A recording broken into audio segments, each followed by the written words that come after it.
Pasabog ang video na inilabas si dating Ako Bicol Representative Zaldico. Idinawit ni sina dating Speaker Martin Romualdez, pati na si Pangulong Bongbong Marcos sa issue sa flood control. Sila raw ang nagsabing manahimik siya at huwag umuwi ng bansa. Para sa ibang detalye, live mula sa kamera, si Marian Enriquez. Maan, ano ba itong mga sinabi ni dating Congressman Zaldico? Mon, matagal nga raw hindi nagsalita itong si dating Ako Bicol Party List Representative Zaldico tungkol nga doon sa pagkakasangkot niya sa flood control scandal dahil may direktang utos daw sa kanyang manahimik.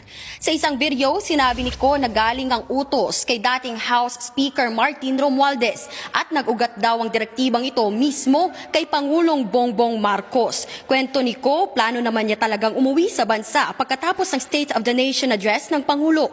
Matatanda ang bumiyahe siya noong July 19 pa Amerika para sa isang medical check-up. Pero tinawagan daw siya ni Romualdez at sinabihang manatili sa labas ng bansa.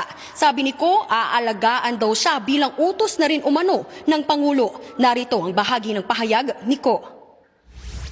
Well taken care of as instructed by the President. Noon naniniwala pa ako sa kanila, kaya't hindi ako bumalik.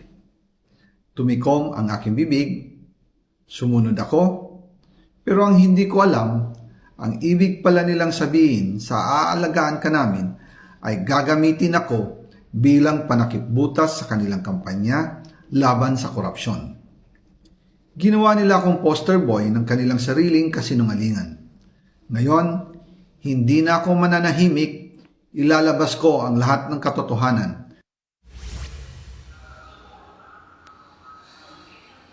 Kwento pa ni Ko, tinawagan siya ni Budget Secretary Amina Pangandaman para sabihing nag-utos mismo si Pangulong Marcos na magpasok ng mga proyekto sa BICAM na nagkakahalaga ng 100 bilyong piso. Nagpulong daw si Ko, Pangandaman, Presidential Legislative Liaison Officer or Head Adrian Bersamin at iba pa sa Malacanang. Dito raw ibinigay ang listahan ng mga proyektong ipapasok sa budget. Ipinadala mismo ni Ko ang umano'y listahan ng insertions. Galing daw mismo ito kay Marcos. Ayon kay Bersamin, ang unang dokumento, 81 billion pesos na halaga ng proyekto ang laman, habang ang isa pa, halos 19 billion pesos naman na ilalagak daw sa iba't ibang ahensya. Narito ang pahayag ni Ko.